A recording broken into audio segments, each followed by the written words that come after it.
તો હવે આપણે શરૂ કરીએ છીએ આપણા શાસ્ત્રો અને પુરાણ. આપણે ભગવદ્ ગીતાનો 18 દિવસનો કોર્સ શરૂ કર્યો, આપણે કમ્પ્લીટ કર્યો અને એમાં આપણે જે ભગવદ્ ગીતા જે આપણે કહી શકીએ કે વેદો એટલે કે 4 વેદો છે અને 4 વેદોનો સારાંશ છે ઉપનિષદમાં અને ઉપનિષદ છે 14 ઉપનિષદ. એમાંથી 10 મુખ્ય ઉપનિષદ કહેવાય છે. બાકીના 4 થોડાક ઓછા ઇમ્પોર્ટન્સ વાળા છે, પણ ટોટલ 14 ઉપનિષદ છે અને એનો સારાંશ આવે છે ગીતામાં.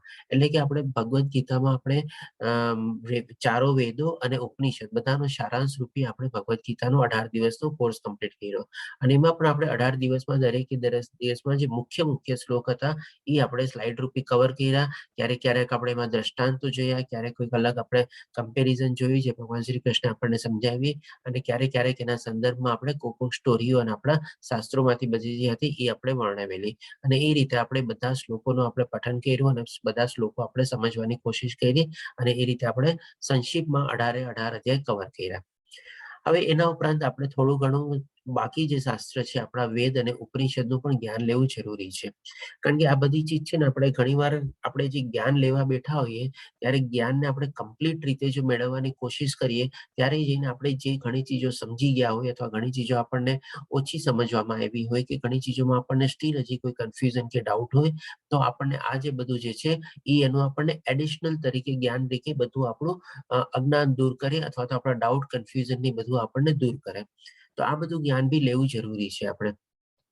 તો હવે આમાં આપણે લઈશું ઉપનિષદનું જ્ઞાન. હવે આ ચીજ પણ બધી બહુ વિશાળ છે અને બધી ચીજ સમજવી જરૂરી આપણને છે બી નહીં અને બધી ચીજ આપણને એપ્લિકેબલ બી થતી નથી. ઘણી ચીજો આપણને ઓછી એપ્લિકેબલ થાય. ઘણી ચીજો આમાં જ આપણે જોશું ઉપનિષદમાં એક ભાગ છે ઉપનિષદનો અરણ્યક કરીને કે જે આજની તારીખમાં ટોટલી ઓબ્સોલેટ તરીકે છે.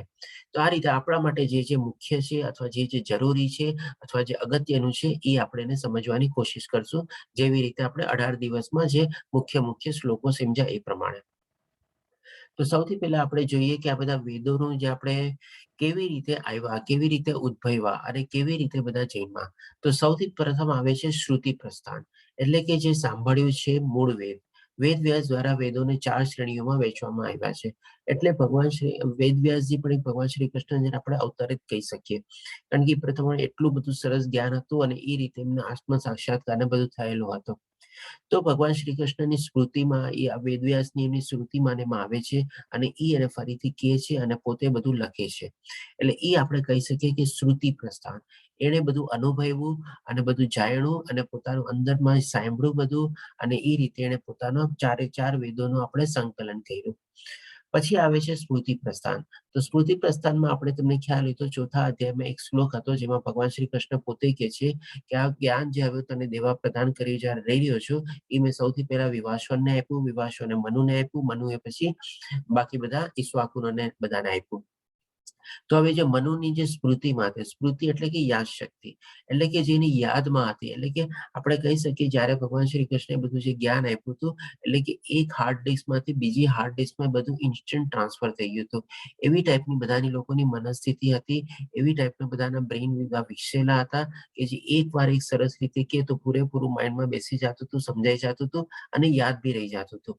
તો એ લોકો બધાને જે યાદ રહ્યું જ્ઞાન ને બધું એના આપણા જે જુદા જુદા અલગ બધા મોટા મોટા મહારિષિઓ છે, સંત પુરુષો છે, એ લોકો બધાના પોતપોતાના અનુભવોને બધું આપણે આપ્યું અને એ બધાએ પોતાનું વેદો અને બધાનું પઠન કર્યું અને એમાંથી પોતપોતાનો અનુભવ અલગ અલગ રીતે લખેલો. હવે એને કહેવાય છે આપણે પુરાણો. હવે એવા 18 મુખ્ય પુરાણો છે. હવે પુરાણોમાંનો જ એક ભાગ છે આપણે કે ઇતિહાસ એટલે કે ઇતિહાસ જેમ કે રામાયણ મહાભારત એ પણ આપણો પુરાણનો પાઠ તરીકે ઇતિહાસ છે. તો હવે આપણે જોઈએ કે ઇતિહાસ અને પુરાણમાં ફરક શું હોય છે. ઇતિહાસ એટલે કે તમે જોજો એક પર્ટિક્યુલરલી ડાયનેસ્ટી અથવા એક પર્ટિક્યુલર રાજાનો જે વંશજ ને બધું ચાલ્યું હોય એના ઉપર જ આપણને બધું નોલેજ ને એમાં મળે. જેમ કે એક્ઝામ્પલ લઈએ આપણે રામાયણ અને ઇતિહાસ મહાભારતમાં. તો કે રામાયણ શું છે તો કે ભાઈ એ જે આખી રામ ભગવાનની જે આખી પ્રણાલી ચાલી આવી એ લોકોનો જે વંશજ ચાલ્યો આવ્યો એના ઉપર જ બધું છે આપણે. જેમ કે દશરથ રાજા પછી રામ ભગવાન પછી લવકુશ ને બધું એના ઉપર જ આપણને બધું ડિસ્ક્રિપ્શન મળે છે એટલે ઇતિહાસ થઈ ગયું. એવી જ રીતે મહાભારતમાં શું છે ભરત રાજાનો આખો જે વંશજ ચાલ્યો આવ્યો હતો. ભરત રાજા પછી એના અલગ અલગ વંશો પછી આપણે પાંડુ રાજાના પહેલા બી જેના પાંડુ અને ધૃતરાષ્ટ્રના જે પિતા હતા એ પછી કૌરવો એ રીતે બધા તો એક જ વંશજ ઉપર આખું ડિસ્ક્રિપ્શન ચાલે. એવી જ રીતે રામાયણમાં બીજા બી એક્ઝામ્પલ લઈએ, જેમ કે આપણા ઇતિહાસ આપણે ભણતા ત્યારે આપણને શું છે, બધા અલગ અલગ ડાયનેસ્ટી આવતી, કે ભાઈ ગુપ્તા ડાયનેસ્ટી, પછી આપણે મૌર્ય ડાયનેસ્ટી, એવી રીતે બધી ડાયનેસ્ટી આવતી. તો એક જ વંશજ ઉપર ચાલતું. તો આ છે ઇતિહાસ. અને પુરાણમાં શું હોય, બધી ચીજનું બધું એમાં સંકલન કરેલું હોય.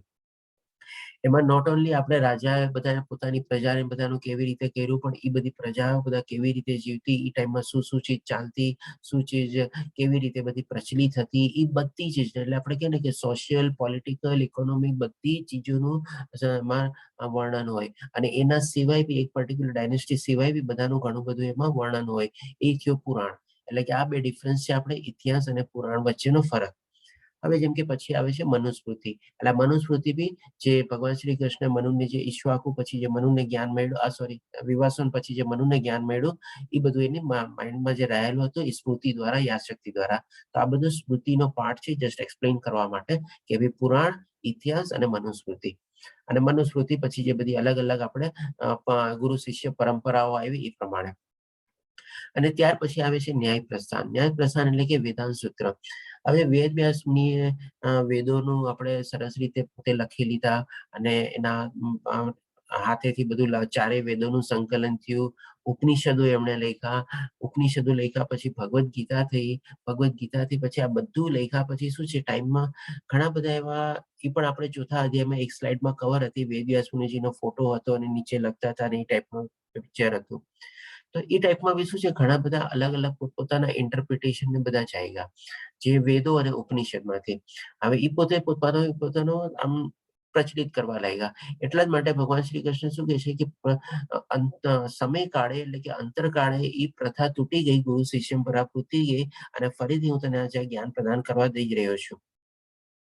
એટલે કે જયારે વેદવ્યાસ મુનિએ પણ જે બધું લખ્યું, ત્યારે એને પણ જોયું કે ઘણા બધા ડિફરન્ટ અને ડાયવર્સ ઓપિનિયન્સ બધા ક્રિએટ થઈ ગયા છે. તો એને બધા એ લોકોનું ખંડન કરતા એક વેદાંત સૂત્ર તરીકે બનાવ્યું. અને વેદાંત સૂત્ર જે છે એ આપણા વેદો અને ઉપનિષદનું એક સમરાઇઝ પિક્ચર કહી શકીએ. અને એમાં ટોટલ 555 સૂત્ર તરીકે આવ્યા. હવે સૂત્ર તરીકેમાં આપણે આયુર્વેદ સૂત્ર છે, આપણે પછી અર્થશાસ્ત્ર છે, એ બધું એનો પાર્ટ છે આપણે.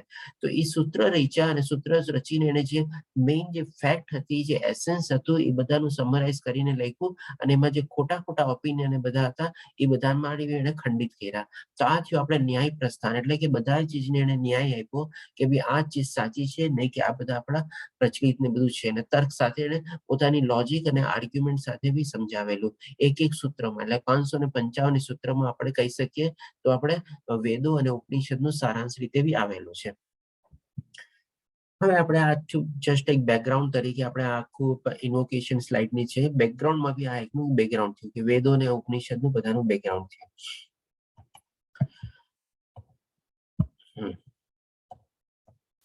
હવે જેમ આપણે ગઈ સ્લાઇડમાં જોયા કે ભાઈ માની લો કે આને દ્રષ્ટાંત આપવું. હવે આપણે કે ભાઈ જેમાં આપણે ગઈ સ્લાઇડમાં શું જોયું, આપણે 4 ચીજ જોઈએ, 3 ચીજ જોઈ કે ભાઈ 1, 2, 3 અને કેવી રીતે વેદોનું બધાનું આવ્યો ઓરિજિન છે. હવે એના રૂપમાં આપણે એક દ્રષ્ટાંત આપવું કે જેમ કે આજની તારીખમાં માની લો આપણે સાયન્સ વર્ડ યુઝ કરીએ. તો હવે આપણે શું કહીએ, કોઈ ભાઈ કેવી રીતે શું લીધું 12 પાસ કરીને, તો કે ભાઈ મેં સાયન્સ લીધું.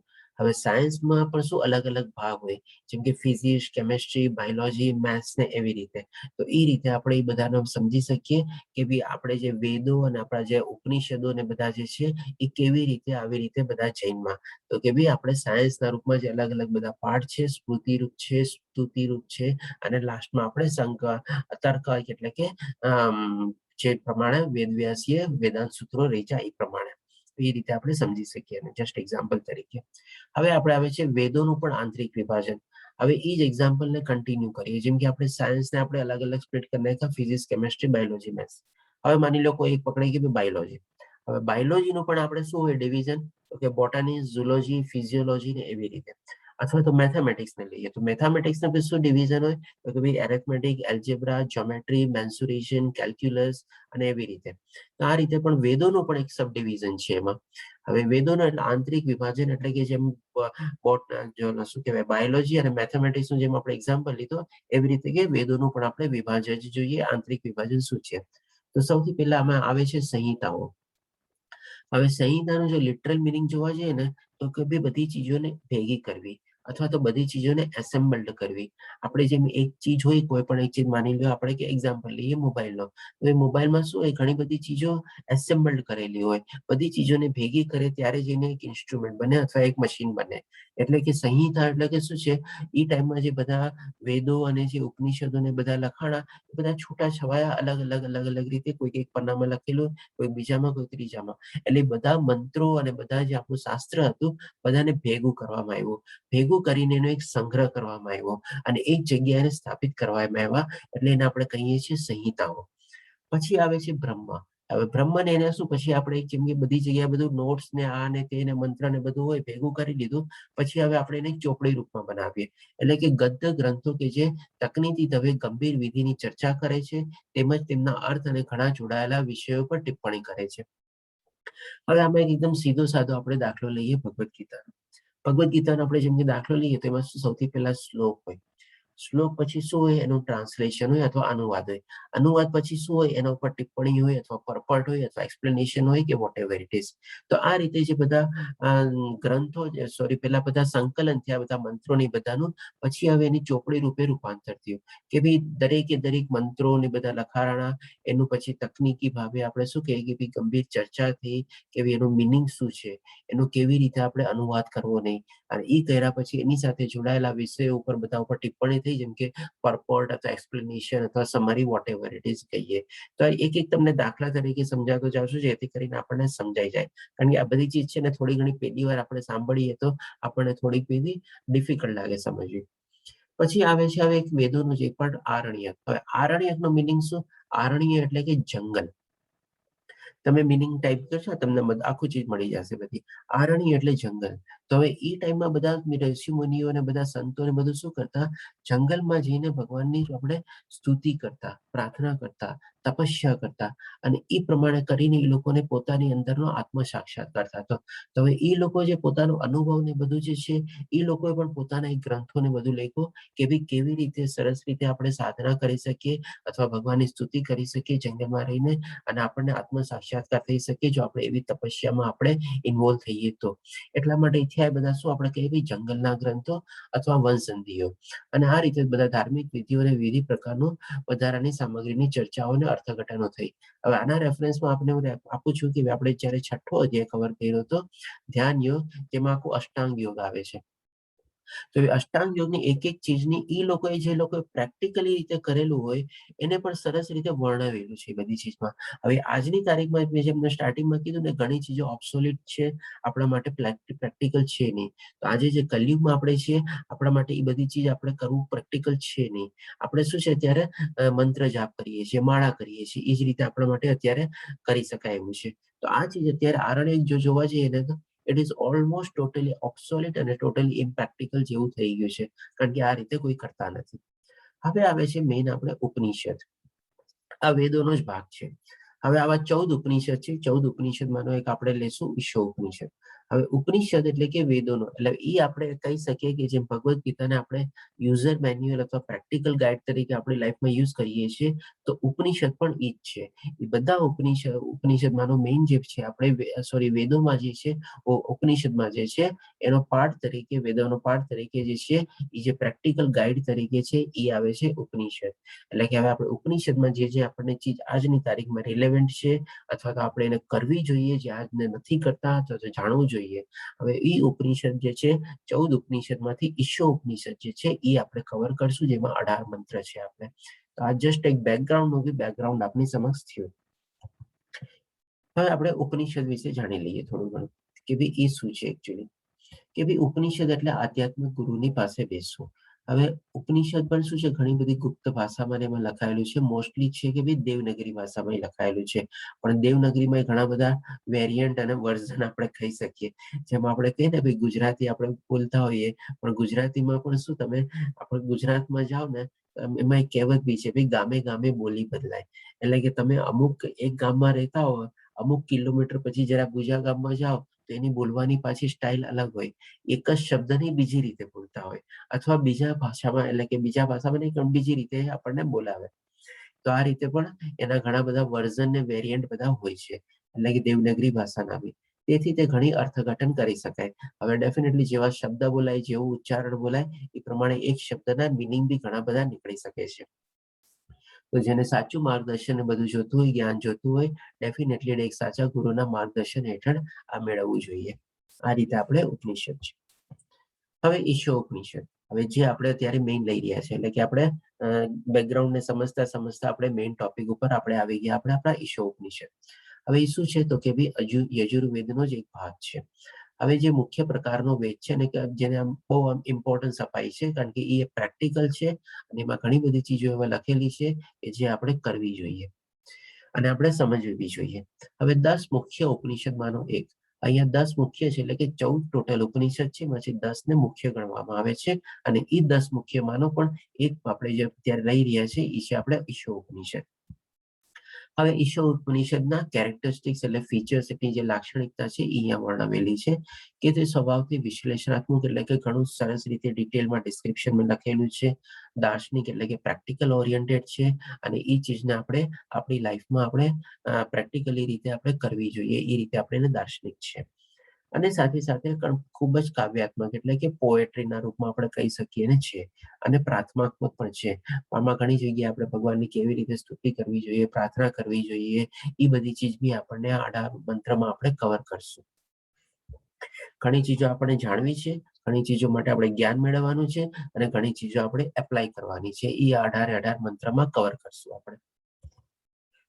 હવે આપણે પેલા આહવાન કરી લઈએ. કોઈ મંત્ર રીડ કરશે? કોઈને છે ઇન્ટરેસ્ટ મંત્ર રીડ કરવામાં કે આપણે આગળ વધીએ? હું કરું પ્રભુજી? હા, જી માતાજી, આપ કરી શકો છો. ઓમ પૂર્ણમદ પૂર્ણમિદં પૂર્ણાત પૂર્ણમુદચ્યતે પૂર્ણસ્ય પૂર્ણમાદાય પૂર્ણમેવાવશિષ્યતે. હરે કૃષ્ણ. ધન્યવાદ માતાજી. હવે આપણે એનો અનુવાદ ટ્રાન્સલેશન જોઈ લઈએ અથવા ભાષાંતર. પરમેશ્વર ખામી રહિત અને સંપૂર્ણ છે. પહેલા આપણે જસ્ટ આપણે આખું રીડ કરી લઈએ, પછી એક એક ચીજ રીતે આપણે સમજશું. પરમેશ્વર ખામી રહિત અને સંપૂર્ણ છે અને તેઓ સંપૂર્ણપણે ખામી રહિત હોવાથી તેમનામાંથી ઉદ્ભવતી બધી વસ્તુઓ, જેમ કે આ ભૌતિક જગત, સંપૂર્ણ એકમો તરીકે સજ્જ છે. સંપૂર્ણમાંથી જે ઉદ્ભવે છે તે પોતે પણ સ્વયં સંપૂર્ણ છે અને પરમેશ્વર પોતે સંપૂર્ણ હોવાથી સંપૂર્ણ એકમો તેમનામાંથી ઉદ્ભવે છે, તો પણ શેષ રૂપે તેઓ સંપૂર્ણ રહે છે. હવે આખી ચીજ સમજવા માટે આપણે છે ને નાની નાની ચીજ સમજી લઈએ. એ સૌથી પહેલા તો શૂન્ય એટલે કે 0 અને ઈ સંપૂર્ણ છે, એટલે કે આપણે કહી શકીએ કે શૂન્ય પૂર્ણ છે અને શૂન્ય સંપૂર્ણ છે. કારણ કે 0 માંથી જ આપણે છે ને 1 2 લઈને આપણે 9 સુધી જે કાંઈ પણ આંકડા લઈએ એ એમાંથી નીકળી શકે. 0 માંથી જ બધાનું ઉદ્ભવ સ્થાન થઈ શકે. તો પહેલા આપણે 0 ને આપણે પૂર્ણ માની લીધું, કારણ કે એમાં બધા 1 to 9 બધા આંકડા આવેલા છે. પછી તો 10 20 50 100 ગમે તે લાખો કરોડો લખો, પણ બધા આપણે 0 માંથી આપણે ઓરિજિન થઈ શકે છે 1 to 9 એવી રીતે. તો આપણે 0 ના જસ્ટ આપણે એક એક્ઝામ્પલ તરીકે સમજાવવા માંગુ છું કે 0 આપણે પૂર્ણ તરીકે લઈએ અથવા તેને સંપૂર્ણ તરીકે લઈએ. હવે 0 માંથી એવી કઈ ચીજ જે છે કે જેને આપણે બાદ દઈએ તો પણ 0 જ રહે? કોઈ મને કહી શકે છે આમાંથી? 0 માંથી એવી કઈ સંખ્યા? 0 minus 0 પ્રભુ. 0 minus 0, જી હા. તો 0 માંથી જો આપણે 0 બાદ દઈ દઈએ તો પણ 0 બચ્યું. હવે જે 0 ને આપણે બાદ દીધું એ પોતે પણ તો સંપૂર્ણ છે, એ પોતે પણ તો પૂર્ણ છે, અને 0 માંથી બાદ દીધું એટલે કે સૌથી પહેલા આપણે 0 લખ્યું, પછી માઇનસ લખ્યું, પછી 0 લખ્યું. તો આ વાળો 0 તો પૂર્ણ છે, સંપૂર્ણ છે, આપણે જાણી ગયા. પણ જેમાંથી જે બાદ દીધું એ પણ તો સંપૂર્ણ છે ને, એ પણ તો પૂર્ણ છે. હવે આપણે ઇક્વલ ટુ કરીને શું લખીએ? 0. તો હવે ઈ 0 શું છે? એ પણ તો સંપૂર્ણ છે, એ પણ તો પૂર્ણ છે. તો 0 માંથી જે કંઈ પણ આપણે બાદ દઈએ એ આપણે સંપૂર્ણ રીતે જોઈ શકીએ, એટલે કે 0 માંથી જે કંઈ પણ નીકળે એ સંપૂર્ણ જ છે. હવે આપણે થોડુંક હજી કોઈ ડિટેલમાં આપણે તર્ક કરવા માટે કોઈ કહેવાય 0 minus 1 એટલે કે 0 માંથી 1, તો ઇક્વલ ટુ શું આવે? -1 એટલે કે નેગેટિવ થઈ ગયું. હવે એ જે 1 છે એ પણ ક્યાંથી ઉદ્ભવ્યું છે? તો કે 0 માંથી જ ઉદ્ભવ્યું ને. એટલે કે આપણે 0 માંથી એવી કયું સંપૂર્ણ ચીજને બાદ દઈએ તે કે ભાઈ આપણને રિઝલ્ટ બી પાછું સંપૂર્ણ જ મળે.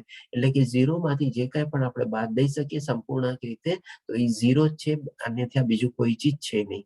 તો એને આપણે બાદ દઈએ તો બાકીમાં જે બચે એ પણ 0 અથવા સંપૂર્ણ છે. હવે આ એક ચીજ સાંભળ્યા. હવે બીજી ચીજ સમજીએ આપણે કે હવે માની લો એક જણા પાસે 100 ચીજ છે. હવે 100 ચીજમાંથી એણે એક એક ચીજ કરીને 100 જણને બાટી નાખી. હવે 100 ડિવાઈડ બાય આપણે 100 કરીએ તો બચ્યું શું? તો કે 1. તો હવે એવી જ રીતે દાખલો લઈએ કે માની લો ભગવાન પાસે બધું છે, સંપૂર્ણ છે, પૂર્ણ છે અને એણે બધું બધાને બાટી દીધું. આખી દુનિયાને ભૌતિક દુનિયા બનાવી દીધી, બધાને બધું બાટી દીધું. તો હવે એમાંથી પણ આપણે જો 0 ડિવાઈડ બાય 0 કરીએ, કારણ કે 0 જે છે એ પૂર્ણ છે, સંપૂર્ણ છે. આપણે જેમ એક એક કરીને બધા ભાગો બાટી દીધા તો એવી રીતે ભગવાને પણ બધાને બધું બાટી દીધું. એટલે કે સંપૂર્ણ રીતે બધું બાટી દીધું. એમ નહીં કે અધૂરું અધૂરું બાટ્યું. સંપૂર્ણ રીતે બધું બાટી દીધું. તો સંપૂર્ણ રીતે બધું બાટી દીધું. 0 ડિવાઈડ બાય 0 શું આવે? તમે કેલ્ક્યુલેટરમાં ટાઈપ કરજો તો 1 ડિવાઈડ બાય 1 એવી તમે કોઈ બી સંખ્યાને ઈ જ નંબરથી ડિવાઈડ કરશો તો 1 આવશે. પણ 0 ડિવાઈડ બાય 0 હંમેશા ઇન્ફિનિટી આવશે અથવા તો કેલ્ક્યુલેટર બી શું આપણને એરર દેખાડશે. તો આ રીતે શું છે કે ભાઈ ભગવાન પાસે અનંત છે. આ રીતે આપણે સમજી શકીએ છીએ કે ભાઈ ભગવાન પાસે બધું બાંટ્યા પછી બી એની પાસે અનંત છે અને એ કોઈ દી ખતમ થવાનું નથી. એ રીતે આપણે સિમ્બોલિક મિનિંગ લેવાનો છે. તો આ ચીજ આખી ચીજ છે ને આ બે ચીજમાં સમજાઈ જાય છે કે 0 માઇનસ 0 ઇઝ ઇક્વલ ટુ 0.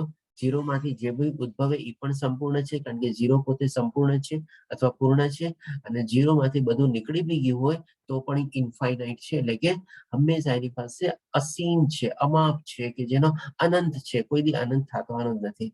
આ રીતે આપણે 0 અને ઇન્ફિનિટીને આ ચીજને આપણે સમજવાની કોશિશ કરીએ.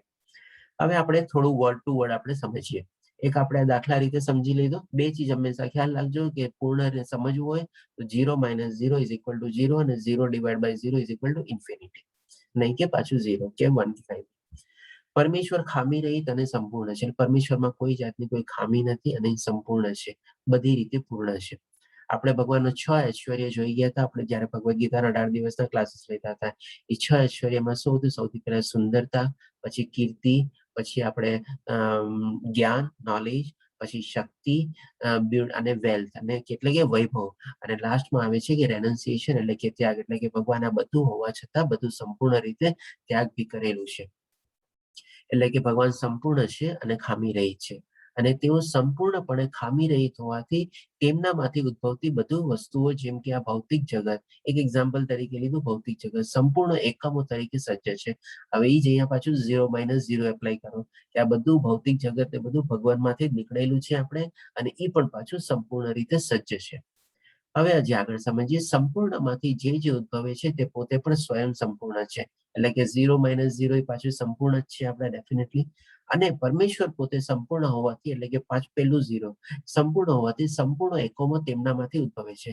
હવે સંપૂર્ણ છે એટલા જ માંથી તો એમાંથી બધા એકમો નીકળે છે, અલગ અલગ ચીજો નીકળે છે અને જે ચીજ નીકળે છે એ પણ પોતે સંપૂર્ણ છે બધી રીતે. તો પણ શેષ રૂપે તેઓ સંપૂર્ણ છે. એટલે કે પાછું બેલેન્સ એટલે કે 0 માઇનસ 0 એ શું બચ્યું? તો કે 0 જ બચ્યું. અને કોઈ બીજી તર્ક રીતે બી લઈએ કે બધાનો ભાગાકાર કરી દઉં તો બી શું બચ્યું? તો ઓર ઇન્ફાઇનાઇટ બચ્યું. તો આ રીતે આપણે આ ચીજને આખી સમજવાની છે. હવે આપણે આને આગળ થોડું એક્ઝામ્પલ દ્વારા, દ્રષ્ટાંત દ્વારા અને બધી રીતે આપણે સમજશું. આ જસ્ટ એક ખાલી સાયન્ટિફિક કેલ્ક્યુલેશન આપણે આપી દીધું કે આ ચીજ પ્રમાણે આપણે 0 માઇનસ 0 ઇઝ ઓલવેઝ 0 અને 0 divide by 0 is always infinity. હવે છે કે ભાઈ સંપૂર્ણ સત્ય અથવા પરમ સત્ય એ પૂર્ણ પુરુષોત્તમ ભગવાન જ છે અને કારણ કે તે સંપૂર્ણપણે ખામી રહી છે તેમના તરફથી તમામ ઉત્પત્તિઓ જેમ કે અસાધારણ વિશ્વ, સંપૂર્ણ સંસાધનોથી સજ્જ છે. આ બધી જે દુનિયાને બધી જે બનેલી છે ભગવાનમાંથી નીકળેલી છે એ પણ પોતે સંપૂર્ણ છે. જે પણ સંપૂર્ણ આમાંથી ઉત્પન્ન થાય છે તે પણ પૂર્ણ સંપૂર્ણ છે. કારણ કે તે પૂર્ણ રીતે સંપૂર્ણ છે તેમ છતાં તેની પાસેથી ઘણા સંપૂર્ણ એકમો ઉત્પન્ન થાય છે. તે સંપૂર્ણ સંતુલિત રહે છે. એટલે આ બધી ચીજ આપણે ઓલરેડી સમજી ગયા. હવે આપણે ભગવાનને સમજવાના 3 પાસાઓ હોય છે જે આપણે ભગવદ્ ગીતાનો જયારે 18 દિવસનો કોર્સ કરતા ત્યારે પણ એ સમજી ગયા હતા કે સૌથી પહેલા આપણે બ્રહ્મરૂપ એટલે કે શક્તિ રૂપ, એનર્જી રૂપ, પ્રકાશ રૂપ, જ્ઞાન રૂપ, ઘણા લોકો એ રીતે અલગ અલગ એને નામો આપે છે એ રીતે. પછી આપણે આવે છે પરમાત્માનું રૂપ અને પછી આવે છે આપણે ભગવાનનું દેહધારી રૂપ એટલે કે મનુષ્ય રૂપ. તો આપણે એ રીતે 3 ચીજે ભગવાનને આપણે અનુભવી શકીએ, ભગવાનને જાણી શકીએ, ભગવાનની સ્તુતિ કરી શકીએ, ભગવાનની આપણે સેવા કરી શકીએ, ભગવાનની આપણે પ્રાર્થના કરી શકીએ. હવે એ આપણે સમજીએ થોડું કેવી રીતે થાય છે. તો કે પૂર્ણ પુરુષોત્તમ ભગવાન સચ્ચિદાનંદ વિગ્રહ સ્વરૂપ છે. એટલે કે દેહધારી રૂપ છે અને એને પોતાને પણ રૂપ છે અને એની પાસે બી બધા કેરેક્ટરિસ્ટિક્સ ને બધું છે. નિર્ગુણ બ્રહ્મ એ તેમના સતરૂપનું અથવા તેમની શાશ્વતતાનું બોધક છે. હવે આપણે એક વર્ડ યુઝ કરતા હતા 17મા અધ્યાયમાં, જે શ્રદ્ધાત્રય વિભાગ હતો તેમાં છેલ્લામાં નામ આવે છે સતચિત્ત, એટલે કે ઓમ તત્સત. હવે ત્રણ ચીજને 3 વર્ડને બી આપણે સમજી ગયા હતા. અને એ રીતે આપણે જે આત્માનો જે સ્વભાવ છે એ શું છે તો કે આનંદ, એટલે કે સતચિત્ત આનંદ. હવે ઓમ તત્સત માંથી આપણે તત અને સત આપણે લઈએ અને પછી આપણે આનંદ લેશું. તો તત એટલે કે તત્વ, એટલે કે તત્વ એટલે કે શું છે, આજે આપણે બ્રહ્માંડ છે બધું આપણે લઈએ છીએ એ આપણે લઈ શકીએ ને તત તરીકે, એટલે કે ઈ તત એટલે કે સત તરીકે આપણે ઈ છે. સત એટલે કે સત્ય, તો સત્ય શું છે તો કે પરમાત્મા સત્ય છે. એટલે કે નિર્ગુણ બ્રહ્મ એ તેમના સતરૂપ સ્વરૂપનું અથવા તેમની શાશ્વતતાનું બોધક છે. જેમાં આપણે એક આકાશનું એક્ઝામ્પલ લીધો હતો કે બધી જગ્યાએ એ વ્યાપક છે અને બધી જગ્યાએ આપણને દેખાય છે. તો આ થઈ ગયું આપણે સત. પછી આવે છે ચિત્ત, એટલે કે અને પરમાત્માને તેમના સત અને ચિત્ત એટલે કે શાશ્વતતા અને જ્ઞાન રૂપનું બોધક છે. હવે એના સંબોધક તરીકે આપણે શું લીધું આપણે તો કે ભાઈ પરમાત્માનું રૂપ લીધું કે જેમાં શંખ ચક્ર પદ્મગદા છે.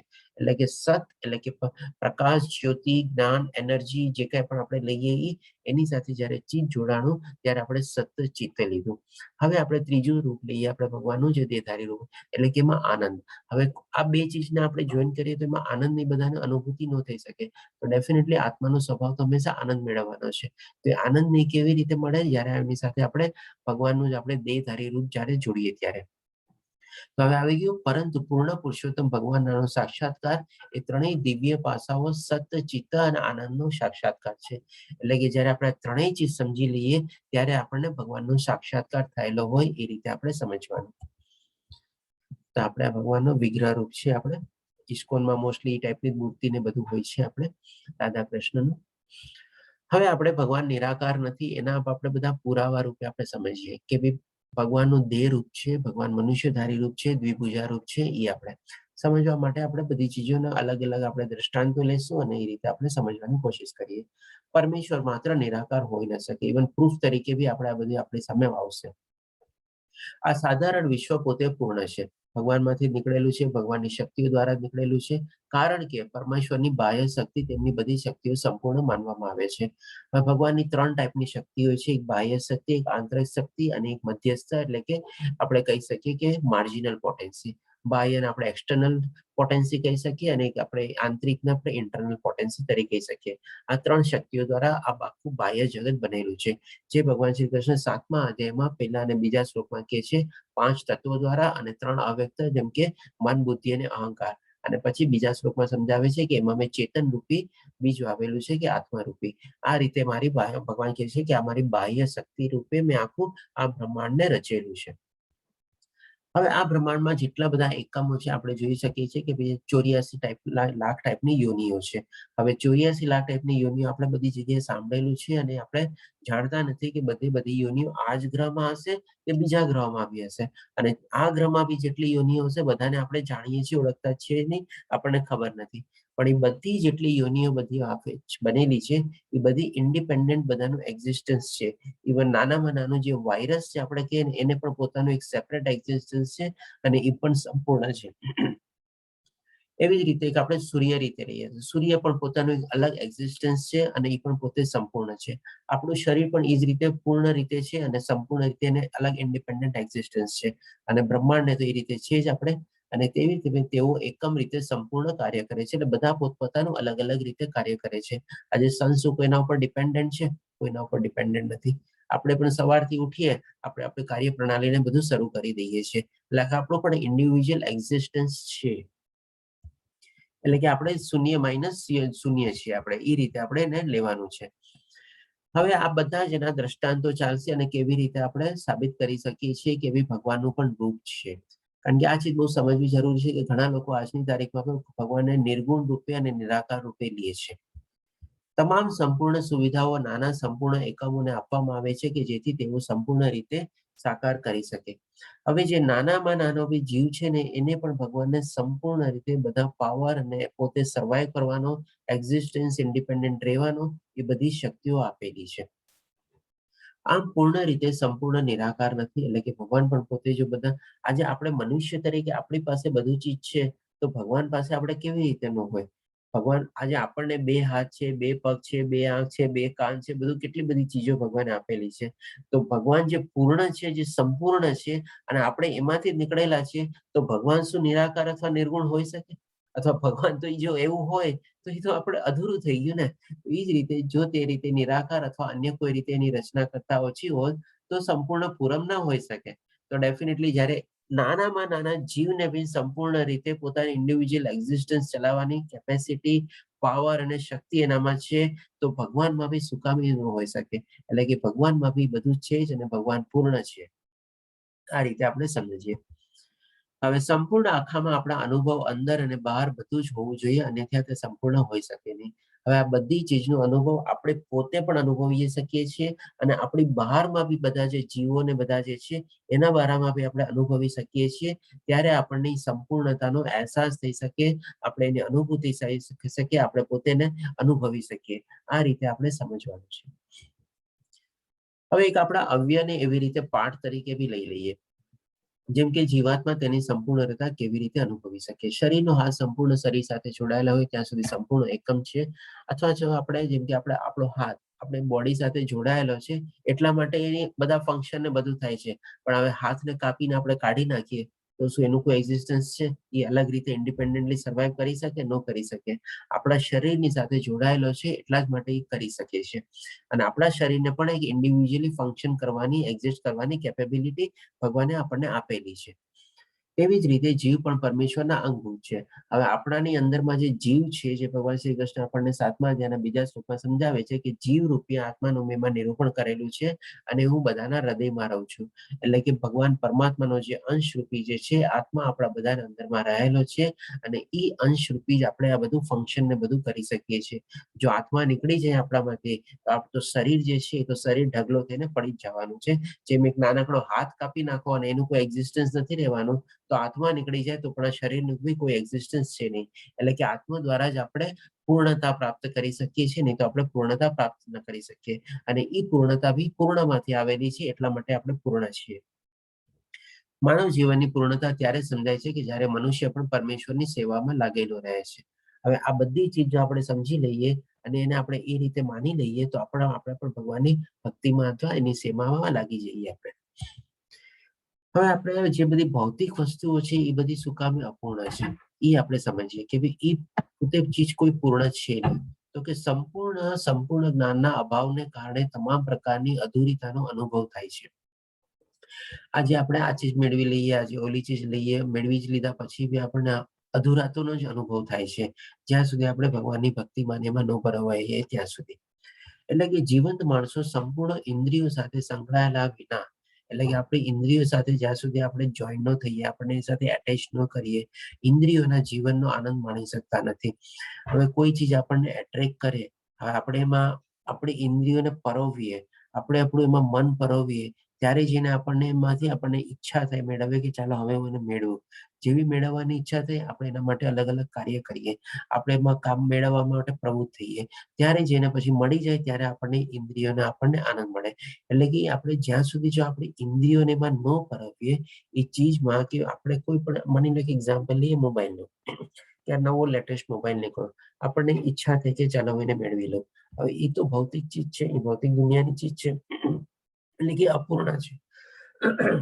હવે એ આપણે જયારે એની સાથે આપણો ભાવ એટેચ કર્યો ત્યારે જઈને આપણને મેળવવાની ખુશી થઈ અથવા તો મેળવવાની આપણે કોશિશ કરી અને એ આપણે લીધા પછી આપણે એને થોડાક ટાઈમ અમુક ટાઈમ ભોગવ્યો.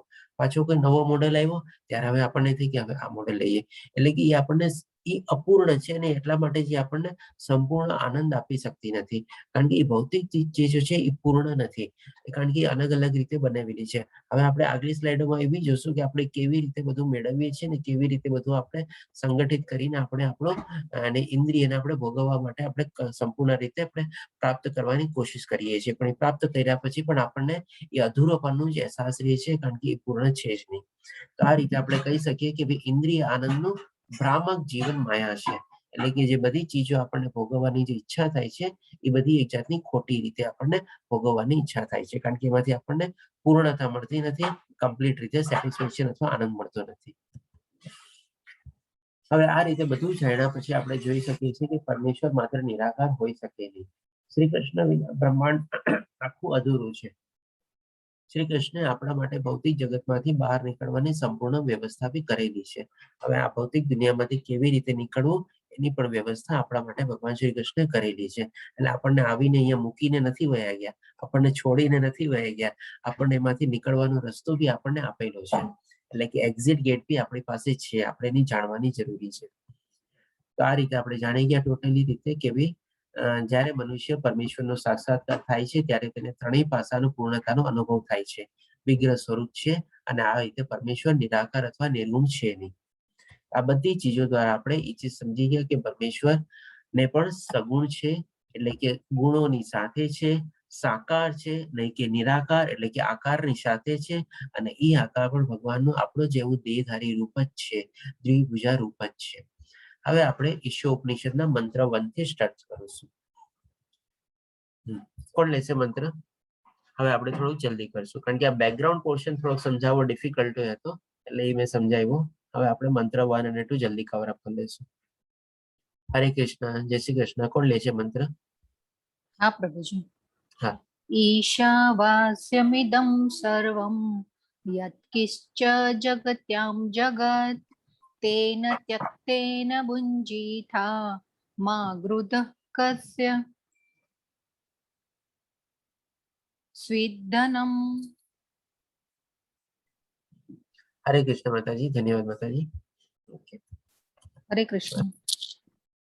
હવે એનો આપણે ભાષાંતર લઈ લઈએ. બધા બ્રહ્માંડમાં રહેલી સજીવ તેમજ નિર્જીવ દરેક વસ્તુ પરમેશ્વરની માલિકીની છે અને તેમના નિયંત્રણમાં રહેલી છે, એટલે કે ઈશાવાસ્ય ભાવ આપણે કેળવવાનો છે.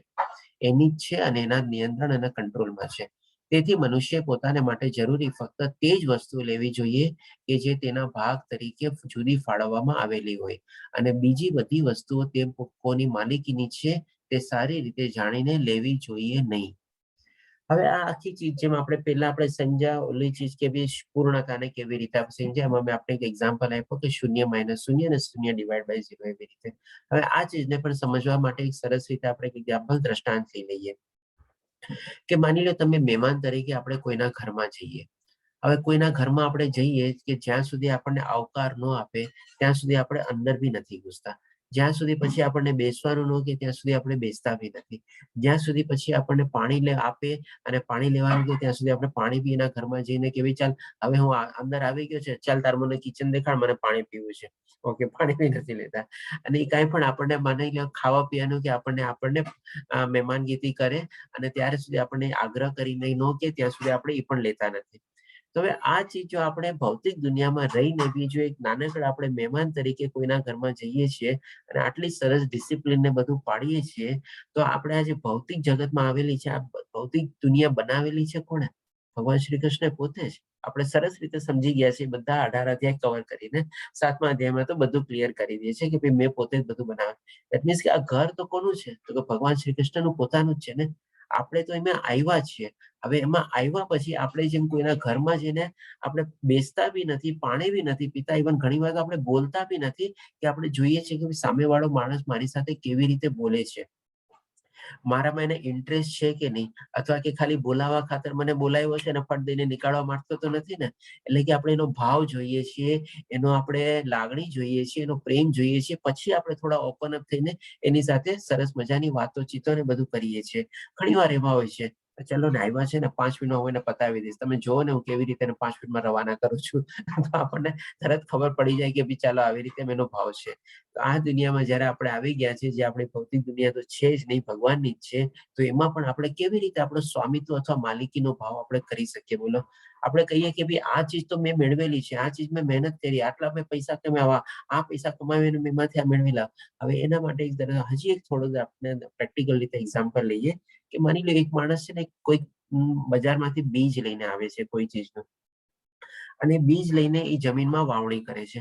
જમીનમાં વાવણી કરીને પછી માની લો કે આંબાનું બીજ છે, એમાં ઘણી બધી ખ્યાલ રાખવી પડે અને વર્ષો પછી આંબો પાકે. માની લો 5, 10, 15 વર્ષ મહેનત કરી અને સરસ મજાનો આંબો ને બધું પકાવ્યો. આંબો પકાવ્યો પછી એમાં ફળ આવી ગયા. હવે ફળ આવે છે એટલે કે આંબા આવે છે, કેરી આવે છે, અને કેરીને પોતે એન્જોય કરવા માંગે છે. તો એ કેરીને તોડીને પોતે એન્જોય કરે છે. અને ત્યાં ભગવાન શ્રી કૃષ્ણ આવે છે અને એ આવીને કહે છે કે ભાઈ આ તો ફળ મારા છે. તો આપણે શું કહીએ તરત? અરે ભાઈ બીજ હું લાવ્યો, મેં જમીનમાં એની વાવણી કરી, મેં એની બધી એને પાણી પાડ્યું ને આ કર્યું ને મેં એની બધી સાર સંભાળ લીધી ને મેં આમ કર્યું ને તેમ કર્યું ને આટલા વર્ષો મેં મારી મહેનત કરી અને બધું કર્યું. હવે આંબો પાક્યો તો ફળમાં તારું કેવી રીતે થયું? ફળ તો મારું છે. ત્યારે ભગવાન શ્રી કૃષ્ણ આવીને શું કહે છે? ઠીક છે બેટા, ઓકે, તું કહેશ ને ફળ તારું છે, તું મને કે તું જે બીજ લાવ્યો એ બીજ તને કોણે આપ્યું? એ બીજ ક્યાંથી આવ્યું? કે ભાઈ આંબામાંથી આવ્યું. તો આંબો તે બનાવ્યો હતો જેમાંથી બીજ આવ્યું? તો કે ના. તે જમીનમાં બીજ ને વાવ્યું, જમીન ક્યાંથી આવી? જમીન તે બનાવી? તો કે ના. હવે એને ઉગવા માટે પાણી તું નાખતો તો પાણી ક્યાંથી આવ્યું? પાણી તે બનાવ્યું? તો કે ના. હવે એમાં તડકો જોતો હતો તો સૂર્યનો પ્રકાશ તે આવ્યો તો સૂર્ય તે બનાવ્યો? તો કે ના. પવન આવ્યો, વાવાઝોડું આવ્યું, બધું આવ્યું, હવા જોતી હતી, બધું જોતું હતું, તો શું પવન ને વાવાઝોડું આજે બધું જે છે તેવું તું આવ્યું લાવ્યો? તો કે ના. હવે જયારે મોટું થયું તો પછી એમાં જે આંબા આવ્યા, તું એમાં આંબાજીને લાવ્યો હતો, એમાં ડાળ પંખીઓ ને બધું જે આંબા લટકે છે તું આવ્યો, તેમાં કઈ કર્યું? તો કે ના, એ તો એના મેળે જ આવ્યું. તો એના મેળે કઈ નથી થયું, બધું મારી કૃપાથી જ છે, બધું મારા કૃપાથી જ બધું થયું છે. હવે પછી એને સમજાય છે કે મારું કન્ટ્રીબ્યુશન તો 0.0000 છે. મેં ખાલી બીજ લાવીને વાવ્યું, થોડી ઘણી સાર સંભાળ લીધી, અને હવે જયારે ફળ આવ્યું ત્યારે હું સમજી ગયો કે આ મારું માલિકીનું છે. માની લો બીજ વાવી લીધું, સાર સંભાળ લીધી બી હોત, ન ઉગવું તો ન જ ઉગત ને, ભગવાનની મરજી ન હોત તો પછી. તો હવે આપણો કયો હક છે? મને કયો, આપણે કયો સ્વામિત્વ ભાવ છે? કઈ આપણે માલિકી છે? આપણે કોઈ કરતા કોઈ ચીજ આપણને ભોગવવાનો અધિકાર જ નથી આ દુનિયામાં. જે પણ જે છે એ બધું ભગવાન શ્રી કૃષ્ણની એમની જ માલિકીનું છે. એની પરમિશન વગર આપણે શું કામે ભોગવીએ?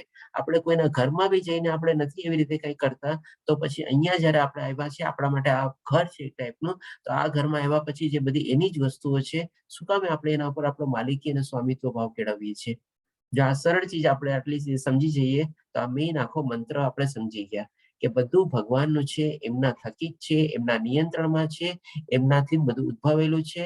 અને એ જયારે આપણને કહેશે તો આપણે પ્રસાદ રૂપે આપણે એમાંથી થોડું ઘણું ગ્રહણ કરવાનું છે અને આપણે એને ભોગવવાનું છે, નહીં કે આપણો માલિકી અને સ્વામિત્વ આપણે કેળવવાનું છે. This is the essence of the entire પહેલા મંત્રનો. હવે આપણે થોડા ઘણા એને ડિટેલમાં અલગ અલગ દ્રષ્ટાંતો દ્વારા બી આપણે સમજી લઈએ. જેમ કે ઈશ્વર કેન્દ્રિત ખ્યાલ, આપણે જે કાંઈ પણ કરીએ બધામાં આપણે ભગવાનને કેન્દ્રિતમાં રાખીને આપણે ખ્યાલ કરવાનો. બીજ રોપે છે બી તો બી એને ભગવાન શ્રી કૃષ્ણને યાદ કરવાના. હા ભાઈ ભગવાન કૃષ્ણ તમારી કૃપા છે તો હું આ બીજ જમીનમાં રોપું છું, અને એવી રીતે એની સાર સંભાળ લેવાની. હવે આપણે અલગ અલગ દાખલા લઈએ કે માની લો કોઈ કે માણસે પોતાનું ઘર બનાવ્યું. હવે ઘર બનાવીને તો શું કે હવે મેં આટલા કરોડનો બંગલો બનાવી લીધો, આટલા કરોડનું ઘર બનાવી લીધું, આ તો મારું છે.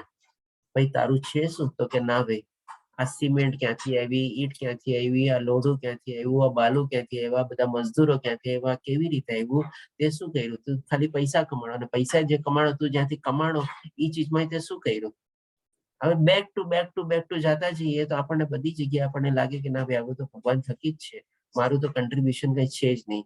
જેમ આપણે આંબાનું એક્ઝામ્પલ હંમેશા યાદ રાખજો કે જેથી કરીને આપણને સમજાતું રહેશે, રિકલેક્ટ થતું રહેશે કે ભાઈ હું જયારે પણ મારું માલિકી અને સ્વામિત્વનો ભાવ કરું ને, આ હું છું, આ મેં કહ્યું છે, આ મારા થકી થયું છે, હવે હું આનો માલિક છું, હું આનો સ્વામી છું, આ મારા કંટ્રોલમાં છે, ત્યારે આપણે એક્ઝામ્પલ યાદ રાખવાનો અને ત્યાર પછી આપણે ભગવાનને યાદ કરવાના કે ના ભાઈ મારા થકી તો કાંઈ નથી, બધું તારા થકી જ છે.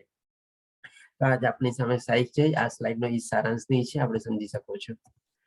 હવે આપણે સમજી લઈએ કે ભાઈ આપણે જે બધું ભગવાને આપણને જે બનાવેલા છે ને, આપણામાં એક ઇન્ડિવિજ્યુઅલ એક્ઝિસ્ટન્સનો એક પાવર છે, જે આપણે પહેલા ઇન્ટ્રોડક્શન માંથી સમજ્યા, શૂન્યમાંથી, અને એ પાવર દ્વારા આપણે એવું ધારી લઈએ છીએ કે ભાઈ આવું મારા થકી ને મેં કર્યું છે એ બધું. તો હવે એને સમજવા માટે પણ આપણે લઈએ કે આપણે જે અલગ અલગ ભાગ છે, જેમ કે આપણે એક આમાં ગાયનો એક્ઝામ્પલ આપેલો છે. ગાય ઘાસચારો ને બધું ખાય છે ને દૂધ આપે છે, ને દૂધ પોતે પણ બધું પીતી નથી, એ બધાને બાટે છે. દૂધ આપણે પણ ગ્રહણ કરીએ છીએ. એવી જ રીતે અલગ અલગ પ્રાણીઓનું બી એક્ઝામ્પલ લઈએ, જેમ કે અહીંયા વાઘનો એક્ઝામ્પલ આપ્યો છે. તો કે વાઘ શું છે કે ભાઈ માંસાહારી ખાય છે. એને આપણે ઘઉં ચોખા ખાવા આપીએ, રોટલીને ખાવા આપીએ તો એ ન ખાય. આપણે ગાયને રોટલી આપી શકીએ, ગાય રોટલી ખાઈ શકે, પણ જો વાઘને આપણે રોટલીને ખાવા આપીએ તો ન ખાય, કારણ કે એને એ ટાઈપનું જોવે છે. તો જે બધાની પ્રકૃતિ છે, બધાનો સ્વભાવ છે, એવી રીતે ભગવાન પોતાના ઇન્ડિવિજ્યુઅલ એક્ઝિસ્ટન્સ અને ઇન્ડિવિજ્યુઅલ પાવર ને બધું આપેલા છે. એ પ્રમાણે લોકો વર્તે છે, અને એવી રીતે પોતાની જીવનની જીવવાની સ્ટાઇલ હોય છે. એટલે કે બધાને પોતપોતાનો ઇન્ડિવિજ્યુઅલ ભાગ છે અને ઇન્ડિવિજ્યુઅલ પાર્ટ છે. હવે આપણે જયારે મનુષ્ય તરીકે આવેલા છે, તો મનુષ્ય તરીકે આપણો શું પાર્ટ છે? જેમ ભગવાન શ્રી કૃષ્ણે કીધું ને કે બધી ચીજ મારી માલિકીની છે, તો આપણે મનુષ્ય તરીકે આપણું શું છે, આપણે શું કેવી રીતે જીવવું જોઈએ? આપણને ખબર છે આપણે કેવી રીતે, જેમ કૂતરા બિલાડા ને બધા તો હોય, એ લોકો પોતાનું જીવન જીવતા બી હોય કે ભાઈ, જેમ આપણે કહે ને કે ભાઈ બેઝિક નેસેસિટી શું છે, તો કે ભાઈ ખાવું, પીવું, ઊંઘવું, સૂવું, એટલે તો મળત્યાગ કરવો અને મેટિંગ કરવું. તો આપણે જો આટલું કરતા હોઈએ તો બધા પ્રાણીઓ પણ એ બધું કરતા હોય છે. તો એનામાં ને આપણામાં ફરક શું? એ તો બિલાડા કૂતરાને બધા રીતે બી કરી શકીએ. તો હવે આપણે આપણો મતલબ જાણવાનો છે, આપણે જીવનનો ધ્યેય જાણવાનો છે, કે જે આપણે આપણા ભાગનું પાલન ન કરીએ તો શું? એટલે કે આપણા ભાગમાં આપણને ભગવાને ડ્યુટી શું આપેલી છે? આપણે જસ્ટ આને ગો થ્રુ કરી જઈએ કે બિલાડા અને કૂતરાની જેમ લડવું એ માનવ સ્વભાવ નથી. આપણે એ રીતે લડવું ન જોઈએ. બિલાડીઓ અને કૂતરાઓ લડવા માટે પાપી પ્રતિક્રિયાઓ ભોગવતા નથી, માણસ કરે છે. આપણે જો એવી રીતે કરતા હોઈએ તો આપણે પાપ કર્મમાં ફસાઈએ છીએ, આપણે એનું ભોગવીએ છીએ. જો માણસ પ્રાણીઓના ભાગનો ઉપયોગ કરે છે તો તે પ્રાણી બની જાય છે. હવે આજે લોકો થોડા ઘણા જે નોન વેજીટેરિયન બધું જે ખાતા હોય છે, એની પણ કેવી દ્રષ્ટિ થાય છે એ સમજાવવા માટે અહીં આપણે ઉદાહરણ તરીકે લીધેલું છે. અને આ જે છે કે બે પક્ષીઓના હાથમાં જો પરમાણુ બોમ્બ આપી દઈએ તો કેવી પરિસ્થિતિ સર્જાઈ શકે, જો એ લોકો પોતે સમજે નહીં કે મારી ડ્યુટી શું છે. જે આજની તારીખમાં ઘણું બધું થઈ રહ્યું છે. બધા પોતપોતાને સુપર પાવર બનાવવા માટે મથી રહ્યા છે, અને બધાની પાસે એવા એવા શસ્ત્રો ને બધું જે છે કે જો બંનેની મતિ વહી જાય અને બંને ફેંકી દે તો આખી દુનિયા નાશ પામી જાય. તો એવી રીતે આપણે વર્તવું ન જોઈએ. અને ઈશોપનિષદ કૂતરાને બિલાડાને સલાહ આપી શકે નહીં, પરંતુ મનુષ્યને પ્રમાણભૂત આચાર્ય મારફત પરમેશ્વરનો સંદેશ પહોંચાડી શકે. તો આપણે જે અત્યારે ઇસ્કોનની આજે સરસ મજાની મુવમેન્ટ ચાલી રહી છે, તો એનો આપણે લાભ લઈ રહ્યા છીએ, અને આપણને એટલીસ્ટ આપણે કૂતરા બિલાડા જેવું જીવન જીવવું ન જોઈએ, એ આપણને જ્ઞાન મળી રહ્યું છે, અને આપણે કેવી રીતે જીવવું જોઈએ એ આપણે સમજી રહ્યા છીએ અત્યારે. એટલે કે આપણે અલગ અલગ જ્ઞાન મેળવીને આપણે એને સમજવાની કોશિશ કરીએ છીએ કે આપણે પરમેશ્વર પાસે કેવી રીતે પહોંચવાનું. આ જસ્ટ એનું એક્ઝામ્પલ છે, કૂતરા બિલાડાની સ્લાઇડ છે એ રીતે. હવે આ ચીજને આપણે સંક્ષિપ્તમાં સમજી લઈએ કે આમાં શું છે કે ભાઈ આપણે ઘણીવાર આપણે ભગવાનને આપણે અગ્નિની સાથે આપણે કમ્પેર કરીએ છીએ. હવે જેમ અગ્નિની સાથે સાથે શું છે, બે ચીજ ઇનહેરન્ટ રીતે આવી જાય છે. કે જ્યાં તમે નાનકડી બે અગ્નિ પેટાવો તો થોડો ઘણો લાઇટ થાય, પ્રકાશ થાય, અને એની સાથે બીજી ચીજ શું આવે, થોડીક ગરમાશ આવે અથવા થોડોક તાપ આવે. તો હવે જેમ ભગવાન શ્રી કૃષ્ણ પણ જ્યાં જ્યાં બેઠા છે, એના ગોલકમાં અને વૈકુંઠ લોકમાં અને કૃષ્ણ લોકમાં બેઠા છે, તો એ શક્તિના રૂપમાં છે. તો એ શક્તિ એવી છે કે આ બધી ચીજ એની સાથે સાથે જ આવે છે. એટલે કે પ્રકાશ અને આપણે તાપ. જેમ આપણે એનો સિમ્બોલિક રીતે એક્ઝામ્પલ લઈ શકીએ કે સૂરજ. સૂરજ જ્યારે ઉગે તો આપણને તાપનો બી અનુભવ થાય, અને આપણને એના અજવાળાનો બી અનુભવ થાય. અને સૂરજ તો ત્યાં જ બેઠો છે ને. એવી જ રીતે ભગવાન બી આપણને જ્યારે જ્યારે એની અનુભૂતિ થાય, તો એવા આપણને જ્ઞાનની અનુભૂતિ થઈ શકે આપણી અંદરમાં, આપણને એવું જ્ઞાન મળી શકે, અને એવા જ્ઞાન દ્વારા આપણે પોતાને આપણે પ્રજ્વલિત કરી શકીએ. આપણી અંદરમાં આપણને આપણે અંતસ્પૂર્ણા દ્વારા આપણે એને જગાડી શકીએ. તો આ રીતે એક સિમ્બોલિક છે કે ભગવાન શ્રી કૃષ્ણને આપણે કેવી રીતે આપણે જ્ઞાન અગ્નિ સાથે કમ્પેર કરીએ છીએ, અને એની અનુભૂતિ આપણે મેળવી શકીએ છીએ. આ સ્લાઇડ આપણે વાંચી શકો છો. આનો સારાંશ અથવા ભાવાર્થ બધું ઈ જ છે. આપણે હવે એમાં શું છે, મેઇન આપણે આ છે કે જ્યારે આપણે શ્રી કૃષ્ણથી અલગ થઈએ છીએ ત્યારે નાશ પામીએ છીએ. તેથી આપણે જાણવા માટે પૂરતા બુદ્ધિશાળી હોવા જોઈએ કે ભગવાન સિવાય કોઈ પણ વસ્તુના આપણે માલિક નથી. એટલે કે આપણે ડેફિનેટલી માની ગયા, હવે સમજી ગયા કે આપણે આપણા ઘરમાં આપણે આવ્યા છીએ, મહેમાન બનીને આવ્યા છીએ, તો આપણે આપણી શિષ્ટાચાર રીતે એ રીતે પાલન કરવાનું છે. કોઈ ચીજમાં આપણે દખલગીરી કરવાની નથી, એમાં આપણે માલિકી અથવા સ્વામિત્વનો ભાવ કેળવવાનો નથી. તો અહીં આપણો ઓલમોસ્ટ ઈશ્વર ઉપનિષદનો મંત્ર 1 પૂરો થાય છે. હવે આપણે ઈશ્વર ઉપનિષદનો મંત્ર 2 લઈ લઈએ. કોણ લેશે મંત્ર 2? હરે કૃષ્ણ, જય શ્રી કૃષ્ણ.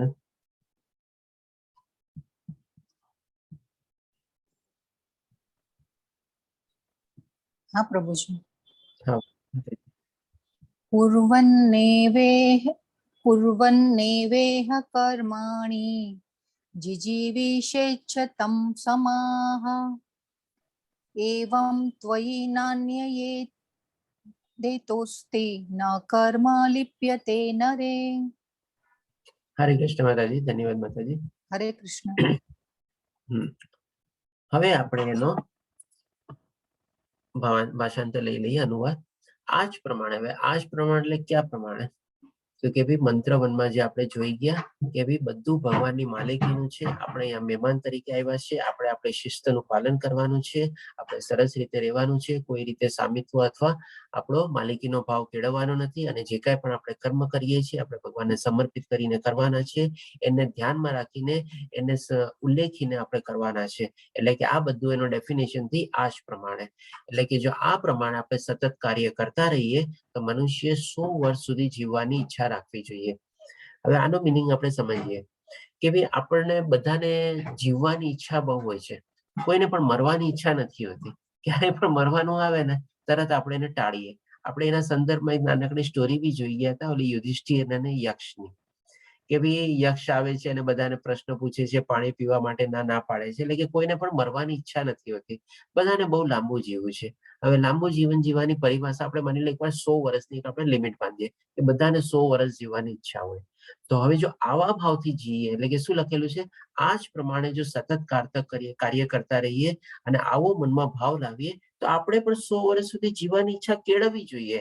એ પ્રમાણે કહે છે કે મનુષ્ય જો આ ભાવ સાથે જીવે તો સુખી જીવન, સુધી જીવન 100 વર્ષ સુધી જીવવાની ઈચ્છા રાખવી જોઈએ અને નહીં તો પછી ન રાખવી જોઈએ. ઈ જયારે સમજી જાય કે ભાઈ આ મેં કર્યું, આ મારા થકી થયું, આ મારી માલિકીનું છે, આ આમ કર્યું, મેં કર્યું એટલે આમ થયું, મેં ન કર્યું તો આમ ન થયું, એવો ભાવ આવી ગયો તો એ બધા આપણને કર્મમાં બાંધી લે છે અને એમના માટે જેટલો જલ્દી જાય વધારે સારું. એટલે કે જો આવા ભાવથી કરીએ તો આપણે 100 વર્ષ જીવવાની આપણે પણ ઈચ્છા સરસ રીતે રાખવી જોઈએ. કારણ કે હવે એનું કારણ જોઈએ. કારણ કે આ પ્રકારનું કાર્ય તેને કર્મના બંધનમાં બાંધનારું નીવડશે નહીં અને મનુષ્ય માટે આ માર્ગ સિવાય અન્ય કોઈ વિકલ્પ છે બી નહીં આપણી પાસે. એટલે કે આ જ ભાવથી જો આપણે જીવીએ ને તો જ આપણને રાઈટ છે, અધિકાર છે લાંબુ જીવન જીવવાનો અથવા તો 100 વર્ષ એક સિમ્બોલિક રૂપે જીવવાનો. અત્યંત આપણને કોઈ જાતનો કોઈ અધિકાર બી નથી આપણને જીવવાનો કે ભાઈ હું લાંબુ જીવું એવી ઈચ્છા બી આપણે કેળવી શકીએ. જો આ રીતે આપણે જીવતા હોઈએ તો જ આપણે ઈચ્છા કેળવી શકીએ. નહીં તો બી આપણે જેટલું જલ્દી જાય એટલું સારું. એ રીતે, કારણ કે આપણી પાસે બીજો કોઈ ઓપ્શન છે જ નહીં. આ મંત્રનો આખો સારાંશ જ છે કે આપણે આ જ રીતે આપણી જીવનની આપણી જીવાદોરી વધારી બી શકીએ છીએ અને ઘટાડી બી શકીએ છીએ. આપણા હાથમાં છે. તો હવે 3 પ્રકારની પ્રવૃત્તિઓ એટલે કે આપણે શું કરીએ છીએ, સૌથી પહેલા અલગ અલગ કર્મમાં ને બધામાં આપણે પ્રવૃત્ત થઈએ છીએ અને આમાં આપણને મેઇન 3 ચીજ આપણે ફોલો કરવાની છે કે સૌથી પહેલા તો આપણે કર્મ કરવાનું છે જે આપણે ત્રીજા અધ્યાયમાં સરસ રીતે જાણી ગયા. કર્મ કર્યા વગર કોઈ દી છૂટકો છે જ નહીં. જીવન નિર્વાહ માટે બી કર્મ કરવું જ પડે છે. આપણે શ્વાસની પ્રક્રિયા બી કરીએ છીએ એ પણ એક કર્મ છે. શ્વાસ ન લઈએ તો આપણો જીવન નિર્વાહ બી ન ચાલી શકે. એટલે કે કર્મ તો કરવાનું છે. બીજું ચીજ, કર્મ કેવી રીતે કરવાના, તો કે ભાઈ પ્રમાણભૂત શાસ્ત્રોના નિર્દેશ અનુસાર કરાતા પોતાના નિયત કર્તવ્ય કરવા. હવે આપણા શાસ્ત્રમાં અને બધામાં આપણો જે ટાઈપનો આપણા ગુણ હોય, જે ટાઈપનો આપણો સ્વભાવ હોય અથવા જેમાં આપણી એક્સપર્ટાઇઝ હોય એ રીતે ઘણી બધી ચીજો વર્ણવેલી છે. જો એ ટાઈપથી આપણે કર્મ કરીએ તો એ આપણને ઘણું સારું રહે. આમાં એક નાનકડો એક એક્ઝામ્પલ આપું કે કોઈ માણસને શું હોય કે ભાઈ માની લો એના ફેમિલીમાં કોઈ ડોક્ટર ને બધા હોય અને પણ સારો એવો ભણવામાં હોશિયાર હોય તો બધા એને કે ભાઈ ડોક્ટર બન અને એ રીતે એને પોતાનો વ્યવસાય ચૂઝ કરી લીધો ડોક્ટર બનવાનો. પણ હવે એનો જે સ્વભાવ છે ને એ ડોક્ટર બનવાનો નથી માની લો. એનો સ્વભાવ છે બીજો કઈ કે ભાઈ એને માની લો આંકડામાં ઇન્ટરેસ્ટ છે, નફા નુકસાનમાં ઇન્ટરેસ્ટ છે કે ઇકોનોમિક્સમાં ઇન્ટરેસ્ટ છે કે એમાં શેમાં ઇન્ટરેસ્ટ છે. તો એના માટે શું યોગ્ય સ્વભાવ છે કે ભાઈ એ બંને ચાર્ટર્ડ એકાઉન્ટન્ટ કે એવું કઈ બીજું કઈ છે કે ભાઈ જેમ કે આપણે ઘણા લોકો ન્યુમરોલોજી સ્ટેટિસ્ટિક્સમાં શું ઓલા એક્યુરલ વેલ્યુએશન અને બધાના કોર્સ કરે છે. તો જે આપણે શાસ્ત્રોમાં ને બધામાં જે પ્રમાણે આપણો સ્વભાવ છે, આપણા ગુણ છે, જેમાં આપણી એક્સપર્ટાઇઝ છે, એ બધી ચીજો નિરૂપેલી છે. એ કેવી ટાઈપનો આપણે વ્યવસાય કરવો જોઈએ. હોઈ શકે એમાં ચાર્ટર્ડ એકાઉન્ટન્ટ કે MBBS ની ડિગ્રી ન લખેલી હોય, પણ એમાં જેમ કે લખેલું હોય કે વૈદ, એટલે કે આપણે સમજી જઈએ કે આપણે સાયન્સ લાઈનમાં આગળ વધવાનો આપણો સ્વભાવ છે. એમાં લખેલું હોય કે ટેકનોલોજી કે એવી ટાઈપનો કોઈ સંદર્ભ શબ્દ હોય તો એને આપણે સમજી લેવાનું કે આપણે એન્જિનિયરને લાયક છીએ. હવે આ ચીજ માણસને ઓળખવી હોય ને તો એને પણ આપણે એક એક્સ્ટ્રા નોલેજ તરીકે આપણે લઈએ કે આ ચીજ આમાં છે નહીં, તો જસ્ટ ટોપિક ઉપડો છે એટલે કહી દઉં કે પોતાનો સ્વભાવ કેવો છે, પોતાના ગુણ કેવા છે, એ કેવી રીતે પારખવા.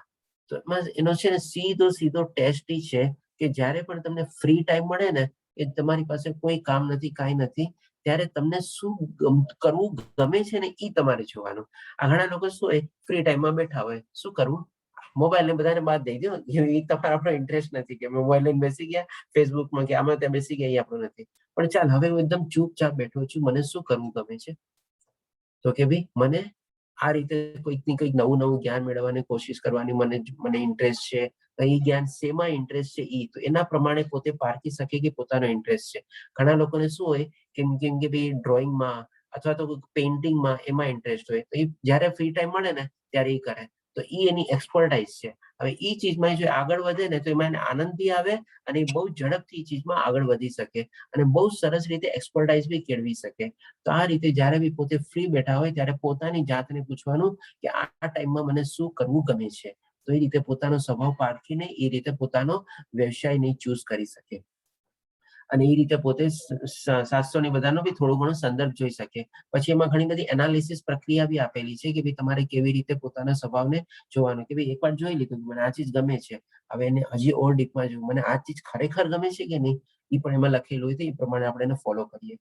પછી છે કે જીવનની નીચલા તબક્કામાં વ્યક્તિ તરત જ ભક્તિ સેવાની પ્રવૃત્તિઓ અપનાવી શકતો નથી અને ફળદાયી કાર્યોને રોકી શકતો નથી. હવે આના સંદર્ભમાં આપણે 5 લેવલ જોઈ ગયા હતા કે સૌથી પહેલા શારીરિક લેવલ ઉપર માણસ જીવે છે, પછી પોતાની ઇન્દ્રિય સુખ માટે જીવે છે, પછી આપણે જીવે છે મનસ્થિતિ એટલે કે પોતાના મન દ્વારા જીવે છે, પછી બૌદ્ધિક સ્તર ઉપર જીવે છે અને પછી લાસ્ટમાં આધ્યાત્મિક સ્તર ઉપર જીવે છે. તો જે માણસ નીચલા સ્તર ઉપર જીવતો હોય છે અને આ બધું જ્ઞાન ન હોય એ ડેફિનેટલી ભગવાનની ભક્તિમાં એમાં પરોવાયેલો હોતો નથી. પણ આપણે બધા પાસે અત્યારે ડેફિનેટલી આ બધું જ્ઞાન મેળવી રહ્યા છે અને ઓલરેડી થોડું ઘણું જ્ઞાન છે, આપણે એમાં આગળ વધી શકીએ છીએ અને આપણે આધ્યાત્મિક સ્તર ઉપર જીવી શકીએ છીએ. એટલે કે આ 3 ચીજ આપણે મેઇન કાર્ય કરવાની પ્રવૃત્તિઓ છે. હવે આમાં આવી જાય છે કર્મબંધન. હવે આખી જે સ્લાઇડ છે આમાં આપણે જેવા કર્મ ને બધું કરીએ છીએ એવી બધી આપણી ગતિ ને બધું થાય છે. એ આખી ચીજ આમાં સમજાવેલી છે. આપણે સાઇડ છે, આપ જોઈ શકો છો ને કેવી રીતે આવે છે બધું. હવે આમાં એક ખાલી થોડુંક જોઈ લઈએ કે ભાઈ આપણે આપણા દેહાને આત્માની સ્થળાંતર ગતિ ને બધું બી આપણે ઓલરેડી કવર કરી ગયા છે, કેવી આપણી ગતિ થાય છે ને બધું. આ ચીજ આપણે પરોપકાર, સમાજ સેવા, સામ્યવાદ, રાષ્ટ્રવાદ અને માનવતાવાદ વગેરે વિભિન્ન આકર્ષણ નામો ધારણ કરે છે. આ બધા વાદો એટલે કે ઘણા લોકો શું કે પોતાને હું સમાજવાદી છું, આધ્યાત્મિકવાદી છું, માનવતાવાદી છું કે ભાઈ માનવ ધર્મ એ જ પ્રભુ સેવા છે, આવું બધું માનતા હોય છે. રાષ્ટ્રવાદ છું કે ભાઈ મારા માટે તો દેશભક્તિ મારી સૌથી મોટી, બાકી તો હું કોઈ ભક્તિને માનતો નથી. એટલે કે આવા બધા પોતાના કહેવાતા વાદોને ચોટેલા હોય છે, એનાથી જળ રીતે બંધાયેલા હોય છે. તો આમાં પણ શું છે, એક જાતનો આપણે જે સંપૂર્ણતાનો ભાવ છે ને ઈચ્છે નહીં કે તે પોતાના કર્મ બંધનના જ અત્યંત આકર્ષક રૂપો છે. આપણે પોતપોતાને કહેવાની જરાક એક્સપેન્ડ કર્યું છે. કોઈ કહે કે હું દેશભક્ત છું, ઓકે ભાઈ ઠીક છે, પણ એ પણ તો તારે એક લિમિટેડ થઈ ગયું ને, ત્યાં સુધી થયું ને, એનાથી આગળ તો ક્યાં ગયો. એવી રીતે નહીં. માનવતા કે ચાલો બધા માનવતા છોડીને પ્રાણીઓ પ્રત્યે શું, તો કે ભાઈ એની ડેફિનેશન એની પાસે નથી. એટલે કે પણ બધાને પોતાને લિમિટેડ કરી દે છે. ભલે પોતાને એક્સપાન્ડ કરે છે પણ એક્સપેન્શન બી પાછું એક લિમિટેડ જઈને ત્યાં જઈને પૂરું થાય છે. પણ એનું સોલ્યુશન તરીકે શું, પરંતુ જો મનુષ્ય ઉપર જણાવ્યા કોઈ પણ વાદ માટે જીવતા હોય, ઈચ્છા હોય તો પણ તે તેના કેન્દ્રમાં ઈશ્વરને રાખવા જોઈએ અને જેથી ગ્રહસ્થ, પરોપકારી, સમાજસેવક, સામ્યવાદી, રાષ્ટ્રવાદી, માનવતાવાદી બધામાંથી નુકસાનથી આપણે કોઈ નુકસાન નથી. એટલે કે આ રીતે જો એ રીતે બી જીવતા હોય તો પણ એમાં પણ ભગવાન શ્રી કૃષ્ણ લક્ષ્યમાં રાખીને, જેમ આપણે કીધું ને કે બધા કર્મોમાં આપણે ભગવાન શ્રી કૃષ્ણને ધ્યાનમાં રાખીને જ આપણે બધા કર્મો કરવાના છે. તો એ રીતે જો કરતા હોઈએ, એ રીતે આગળ વધતા હોઈએ તો એમાં પણ કોઈ દોષ નથી, નુકસાન નથી, એ રીતે કરી શકે છે. તો કે એને ભગવાનને લક્ષ્યમાં રાખીને કરતા હોય તો. પણ જો એને ભગવાન આવી ગઈ કે ના ભગવાનની હું ભક્તિ નથી કરતો પણ દેશભક્તિ જ મારી સૌથી મોટી ભક્તિ છે, તો એ નો ચાલે ભાઈ. દેશભક્તિ કર, સાથે સાથે ભગવાનની બી ભક્તિ કરવાની છે તો બરાબર છે, નહીં તો પછી ગોન કેસ. હવે એવી જ રીતે આપણે ઈશોપનિષદ અને ભગવદ્ ગીતાના ભાવના અનુસાર પરોપકારી પ્રવૃત્તિઓ કર્મયોગ છે. એટલે કે 3 ટાઈપની આપણે પ્રવૃત્તિઓ છે. કર્મ, અકર્મ અને વિકર્મ. એ પણ આપણે સરસ રીતે આપણે ત્રીજા અધ્યાયમાં કવર કરી ગયા છીએ. તો એમાં આપણે સૌથી વધારે પ્રવૃત્ત થવાનું છે આપણે અકર્મી એટલે કે આધ્યાત્મિક કર્મોમાં. જેટલા આપણે આધ્યાત્મિક કર્મો કરશું એટલી આપણી આવતી ગતિ સુધરશે. જેટલા આપણે કર્મીઓ બનશું એટલે કે આપણી ઈચ્છા દ્વારા ઈચ્છાના ફળ પ્રાપ્તિ માટે કર્મો કરશું એ બધા આપણને બંધન કરતા કર્મ છે. આપણી એમાં ગતિ નથી, આપણી મુક્તિ નથી, આપણો મોક્ષ નથી. આપણો ગતિ અને આપણી મુક્તિ અને મોક્ષ આપણો અકર્મોમાં જ છે, બીજા કેમાં છે નહીં. અને વિકર્મોમાં તો ડેફિનેટલી છે જ નહીં. આપણું ઉલટાની અધોગતિ થાય છે. હવે આ છેલ્લી સ્લાઇડ છે આપણે મંત્ર 2 ની. પરિણામે શ્રી ઉપનિષદ આપણને સલાહ આપે છે કે આપણે આપણી શક્તિનો ઉપયોગ ઈશાવાસ્ય એટલે કે બધા ભગવાન માલિકીનું છે, ભગવાન જ નિયંત્રણ છે ભાવમાં કરવો જોઈએ. અને તેમ કરતા કરતા આપણે ઘણા વર્ષો સુધી જીવવાની આશા બી રાખી શકીએ છીએ. જો આવા ભાવથી જીવીએ તો આપણને પૂરેપૂરો રાઈટ છે 100 વર્ષ જીવવાનો. નહીં તો પછી કોઈ જાતનો કોઈ રાઈટ બનતો નથી. નહીં તો માણસની લાંબી જિંદગી નકામી જ છે. આખી કશી એની કોઈ કિંમત બી નથી, કઈ મતલબ નથી. કારણ કે ફરીથી પાછું અહીંયા જવાનું છે. અને વૃક્ષો માફક લાંબુ જીવવામાં પણ ઘમંડની માફક શ્વાસોશ્વાસ લેવામાં કે કૂતરા અને સુવરની માફક સંતતિ જણ્યા કે કરવામાં, ઊંટની માફક ખાવામાં કોઈ આવી લાઈફ તો પશુઓ બી જીવે છે. તો પછી એવી લાઈફ જીવીને શું ફાયદો? અહીંયા આપણો ઈશોપનિષદ 2 મંત્ર પૂરો થાય છે. તો જો કોઈને પ્રશ્ન હોય તો સંક્ષિપ્તમાં આપણે લઈ શકીએ છીએ. આપણે હરે કૃષ્ણ, જય શ્રી કૃષ્ણ.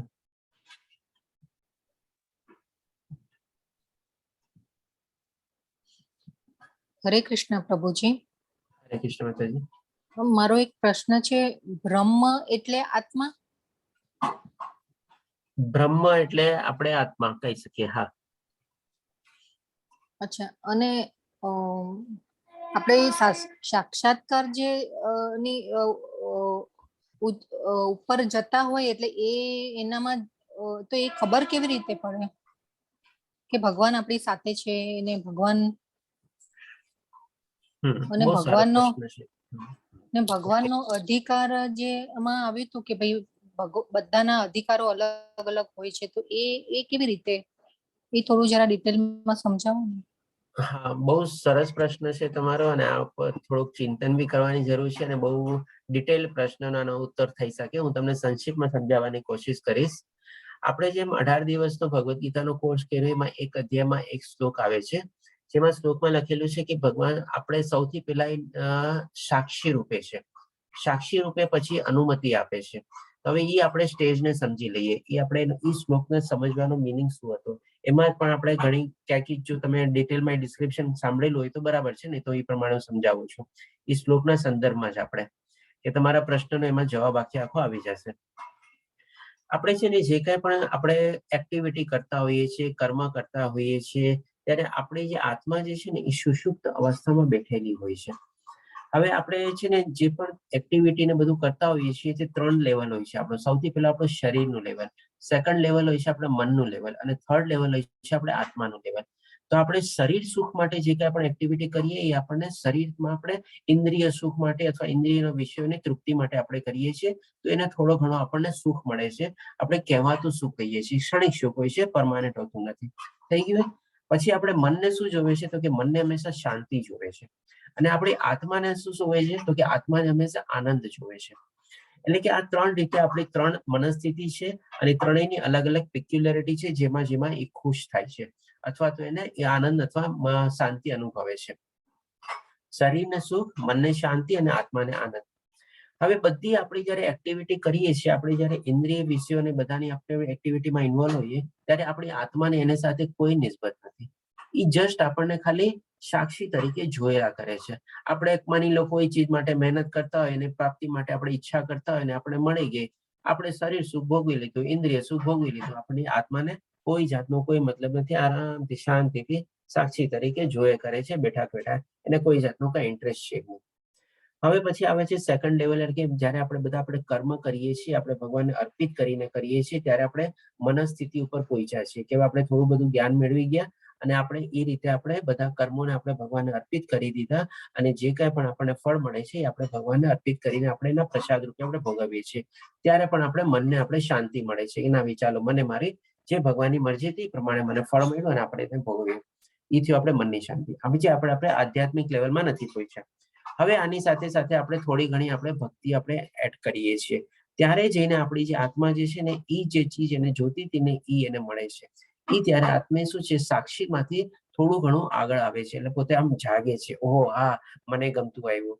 આપણે જેમ હોય ને, આપણે થાળીમાં બધી આઈટમો પીરસેલી હોય, આપણને જે ચીજ ભાવતી હોય, હા આ તો મને ભાવતી છે, લાવ આને પેલા લવ, આમ ન કરું, આ ચીજ ભાવતી નથી, આને થોડીક સાઈડ રાખી દો, ઓછી લઉં છું, એવી રીતે. એ રીતે આપણે જે બધા કર્મોમાં એમાં જયારે એંગેજ થયા, શરીર સુખ માટે કર્યું, આત્માને કોઈ મતલબ નથી, મન માટે કર્યું, ઠીક છે, ઓકે બરોબર છે, ચાલો એ રીતે કરે છે ને કરવા દે, પણ અલ્ટિમેટલી તો પોતાના ઇન્ટરેસ્ટ માટે જ કરે છે. પણ જયારે ભક્તિમાં આપણે આગળ વધ્યા ત્યારે આપણું આત્મા ત્યારે જાગૃત થઈ. હવે એ આત્મા જાગૃત થઈ એટલે કે સુષુપ્ત અવસ્થામાંથી સાક્ષીના રૂપમાં હવે અનુમતિના ફોર્મમાં આવી. ત્યારે આપણને આપણી અંદર છે ને એવી કંઈક ને કંઈક બધી અંતસ્ફુરણાની થાય છે, એ જાગે છે. એ કેવી રીતે આપણને આ ભાવનો અનુભવ થયો? કારણ કે આપણી આત્મા ત્યારે જાગી ગઈ છે, આપણે જયારે ભક્તિ ભાવમાં જાગ્યા છીએ ત્યારે. હવે શરૂઆતમાં સુધીમાં શું, ક્યારેક આપણને નાની નાની સ્ફુરણા આપે કે આમ કર એમ કર કે એવી રીતે. હવે પછી શું છે, ઓર એડવાન્સ લેવલમાં જઈએ ત્યારે આપણે હંમેશા શું છે, આત્માની આપણે અનુમતિ લઈએ, એટલે કે એ આપણે સાક્ષીના રૂપમાંથી અનુમતિના સ્ટેજમાં આવી ગયો, એટલે કે પરમિટર સ્ટેજમાં આપણને પરમિશન આપે કે જા હવે તું આજીને આમ કર ઓલું કર, એવી રીતે. પછી ઓવર એડવાન્સ લેવલમાં આપણે જયારે ભક્તિમાં આપણે જાગ્યા અને ભક્તિમાં પ્રવૃત્ત થયા અને આગળ વધ્યા, ત્યારે અનુમતિમાંથી પછી આવે નિયંત્રણ સ્ટેજમાં, એટલે કે આપણને ઇનડાયરેક્ટલી આપણો કંટ્રોલ કરવા માંડે. આપણે જે કાંઈ પણ કરતા હોય ને, આપણને તરત આપણને કંઈક ખોટું જાણતા તરત આપણા આત્માને રોકે, ના ત્યાં તારે નથી જવાનું, ના ઈ તારે નથી કરવાનું, ના આમ તારે નથી કરવાનું. આપણને અંદરથી જે સ્ફુરણા થાય કે ના ઠીક છે, છોડ હવે નથી કરવું, ચાલો જવા દે, એવી રીતે. તો એ થયું નિયંત્રણ સ્ટેજ. અને લાસ્ટમાં આવે છે આપણે ટોટલી કંટ્રોલ સ્ટેજ, એટલે કે આપણી જીવાદોરી જે છે ને, આપણી હાથમાં, આપણી જે લાઈફની જે છે આખી જીવાદોરી આત્મા પોતાના હાથમાં લઈ લે. જેવી રીતે ભગવાન શ્રી કૃષ્ણએ અર્જુનની જીવાદોરી હાથમાં લીધી, પોતાના સારથી બનીને સિમ્બોલિક રીતે, પણ અર્જુનને કમ્પ્લીટ રીતે એને જ્ઞાન આપ્યું, એને પ્રેરિત કર્યો અને એ રીતે એનો ઉદ્ધાર કર્યો, એ રીતે મોક્ષ અપાવ્યો. તો આ 4 સ્ટેજીસ છે આપણા લાઈફના, કે આપણે આત્માને આપણે અનુભવી શકીએ છીએ. સૌથી પહેલા સાક્ષી તરીકે ચૂપચાપ શાંતિથી પાછળ બેઠો હોય બેક સીટમાં, એને કઈ મતલબ નથી, તમે તમારી ગાડી ચલાવ્યા કરો છો, જ્યાં જાવ હોય ત્યાં જાઓ, ખાડા ખબડા હોય ગમે તે હોય, આત્મા ખાલી ચૂપચાપ આમ બેઠો છે. જો એ રીતે આપણે કર્મ કરતા હોઈએ તો. પણ આવી રીતે કર્મ કરતા હોઈએ, આપણે ભગવાનને અર્પિત કરીને કરીએ, ત્યારે આત્મા થોડી ઘણી આમ એલર્ટ થાય, ઓ પોતાનો સીટ બેલ્ટ બાંધે ને આમ સીધા, ઓ ચલો હવે સરસ રસ્તા ઉપર જાય છે, ગાડી સરસ રીતે જાય છે, ચાલો. એટલે ઈ આ પેજ આવ્યો. પછી આવે અનુમતિ સ્ટેજ. અનુમતિ સ્ટેજ પછી ઓર આવે આપણે ભક્તિમાં જેમ જેમ આગળ વધીએ ત્યારે નિયંત્રણ સ્ટેજ. અને નિયંત્રણ સ્ટેજ એટલે કે ડાયરેક્શન આપણને આપવા માંડે બધું, અને થોડું ઘણું પોતાના કંટ્રોલમાં રહે. અને લાસ્ટ સ્ટેજ આવે છે કે ભાઈ આખી આપણી જીવાદોરીના હાથમાં લઈ લઈએ. તો આવા જાતને જયારે આપણને અનુભવ થવા માંડે ત્યારે આપણે કહી શકીએ કે ભાઈ આપણી અંદર જે આત્મા જે છે એ પૂરેપૂરો જાગી ગયો છે, અને આપણે એનો સાક્ષાત્કારનો થોડો ઘણો અંશ આપણે એને પામી શકીએ. કારણ કે સંપૂર્ણ રીતે પામવો એટલે કે 100% ભગવાનની ભક્તિમાં જયારે જઈએ ત્યારે જ આપણને પૂર્ણ રીતે સાક્ષાત્કાર થઈ શકીએ. પણ આવા નાના નાના આપણે લાઈફમાં આપણે એક્સપિરિયન્સ જો આપણને મળી જાય તો સમજી લેવાનું કે આપણી આત્મા અત્યારે પૂરેપૂરી સંપૂર્ણ રીતે જાગી ગઈ છે, અને આપણને સારી માર્ગે, આપણને સારી દોરવણી આપણી એટલીસ્ટ તો કરી રહી છે, કે જેથી કરીને આપણો આગલો જન્મ તો આપણો સરસ જશે, એટલે આપણી ઓર પ્રગતિ થશે, નહીં કે આપણી અધોગતિ થવાની છે. તો આ રીતે આપણે અનુભવી શકીએ છીએ. મેં તમને સંક્ષિપ્તમાં કીધું જી કારણ કે બહુ પ્રભુજી. ડીપ ટોપિક છે. હા. તમારો પ્રશ્ન એટલો મોટો હતો ને, ત્યારે હું હમ. 1 કલાક સુધી સમજાવું ને ત્યારે આખું કમ્પ્લીટ થાય. ના, મેં બહુ સરસ સંક્ષિપ્તમાં રીતે સમજાવ્યું હતું. સમજાવ્યું પ્રભુજી. એટલે આમાં સિક્સ સેન્સ જે કહેવાય એ પણ આમાં આવી જાય ને? એટલે એ બી જે અંતસ્ફૂર્ણા તમે કીધી એ સિક્સ સેન્સ જે કે કહેવાય એ પણ આનો જ પ્રકાર જી ને? માતાજી, આપણે જે સિક્સ સેન્સ છે તો આપણે ખાલી એક નામ આપેલું છે, પણ એ આપણી જે હા. અંતસ્ફૂર્ણા છે ને એ જ મેઇન છે. એ તો આપણે જે ઇંગ્લિશમાં આપણે જે જી. છઠ્ઠી હા. ઇન્દ્રિય, બાકી કોઈ છઠ્ઠી ઇન્દ્રિય એવી કોઈ છે નહીં આમ તો. જસ્ટ ખાલી નામ અચ્છા. આપવા માટે આપણે કહીએ છીએ, પણ એ છઠ્ઠી ઇન્દ્રિય રૂપ આપણી અંદરથી જયારે આત્મા જાગૃત થાય એ જ આપણી છઠ્ઠી ઇન્દ્રિય છે, અને એ જ એને બરાબર. આપણે જી. સિક્સ સેન્સ તરીકે જાણીએ છીએ. હા. અને આનો તમારે જો અનુભવ હોય ને તો તમારે 2 રીતે થઈ શકે અનુભવ, કે તમારી અંતસ્ફૂર્ણા ક્યારે અને કેવી રીતે થાય છે. એક તો છે ને સવારના પોરમાં સૌથી પહેલા જે છે ને કે સૂરજના 2 કલાક પહેલા, એટલે આપણે જયારે જેને બ્રહ્મ મુહૂર્ત કહે છે, એ બ્રહ્મ જી. મુહૂર્તમાં જો ઉઠીને જેનો આપણે ઘણી વાર લોકોનો છે ને નીંદર ઉડી જતી હોય, તો એ ટાઈમનો જો ઉપયોગ કરે ને એ પણ છે ને આપણી અંતસ્ફૂર્ણા છે, આપણી આત્મા જાગી ગઈ છે. કારણ કે આપણી આત્માને હંમેશા એ બ્રહ્મ મુહૂર્તમાં ઉઠવું બહુ ગમે છે. અને જો ત્યારે આપણે ભગવાનની ભક્તિ કરીએ અથવા આવું કઈ સારું કામ કરીએ તો એ પણ આપણી આત્માને બહુ ગમે છે. અને એના પછી તમે જોજો આખો દિવસ આપણો કેટલો સરસ જાય છે. પણ જો ઈ આપણે ત્યારે કેચ ન કરીએ, અલાર્મ અથવા મોબાઈલને આપણે દબાવી દઈએ અને પાછા ગાડલામાં પડી જઈએ, સુઈ જઈએ, તો એ પાછી આપણી આત્મા સુઈ ગઈ અને એ આપણને ઉઠાડે નહીં. તો હવે જે અંતસ્પૂર્ણ આવે છે ને, ક્યારેક ક્યારેક આપણે વહેલા ઉઠીએ અથવા એ ટાઈમમાં ઉઠી જઈએ છીએ ત્યારે આપણને અચૂકી આપણને થાય જ છે. અને એ દિવસે તમે જોજો, પર્ટિક્યુલરલી માર્ક કરજો, જો તમે ઉઠી ગયા હોય ને હોય તો કોઈક ચીજ એવી કંઈક બની હશે તમારી સાથે અથવા નિયર કાળમાં ભવિષ્યમાં બનશે કે જેની તમને અહેસાસ છે ને પહેલેથી મળી જાય છે. આ પણ એક છે, જયારે અનુભૂતિ સ્ટેજમાં આવે છે ને આત્મા, ત્યારે તમે ઘણી વાર એવું અનુભવશો કે અરે આ ચીજ તો મને 2-4 દિવસ પહેલા જ મને એવું કંઈક થયું હતું, હું આનંદ બારામાં વિચારતી હતી, જો તો ઈ જ ચીજ છે. તો ઈ જ આપણી અંતસ્પૂર્ણા છે, ઈ જ આપણે કેચ કરવાની છે. જી પ્રભુજી, હા, બહુ સરસ રીતે સમજાવ્યું. થેન્ક યુ હરે પ્રભુજી, કૃષ્ણ ધન્યવાદ. પ્રભુજી, બહુ સરસ રીતે સમજાવ્યું, એકદમ મગજમાં ઉતરી ગયું. હા, બહુ જ સરસ સમજાવ્યું.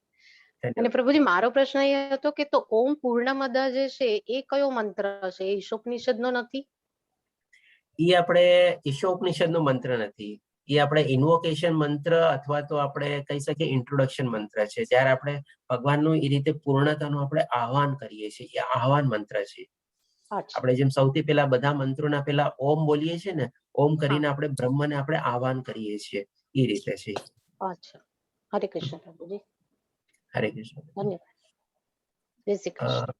હરે કૃષ્ણ પ્રભુજી. હરે કૃષ્ણ પ્રભુજી. પ્રશ્ન આપનો? ના પ્રભુજી, જસ્ટ હાય, હરે કૃષ્ણ પ્રભુજી, ઘણા દિવસ થઈ ગયા. અચ્છા, હા, હરે કૃષ્ણ. ઓકે, તો ચાલો, બીજા કોઈ પ્રશ્ન ન હોય તો આપણે કાલે ફરીથી જોડાશું. કાલે આપણે ઈશોપનિષદનો મંત્ર નંબર 7 થી લઈને મંત્ર નંબર 12 સુધી લેશું. 6 મંત્ર લેશું. ઓકે પ્રભુજી. હરે કૃષ્ણ. જય શ્રી કૃષ્ણ સર્વેને. હરે કૃષ્ણ, હરે જય શ્રી કૃષ્ણ. કૃષ્ણ, જય શ્રી કૃષ્ણ. હરે કૃષ્ણ, જય શ્રી કૃષ્ણ. હરે કૃષ્ણ.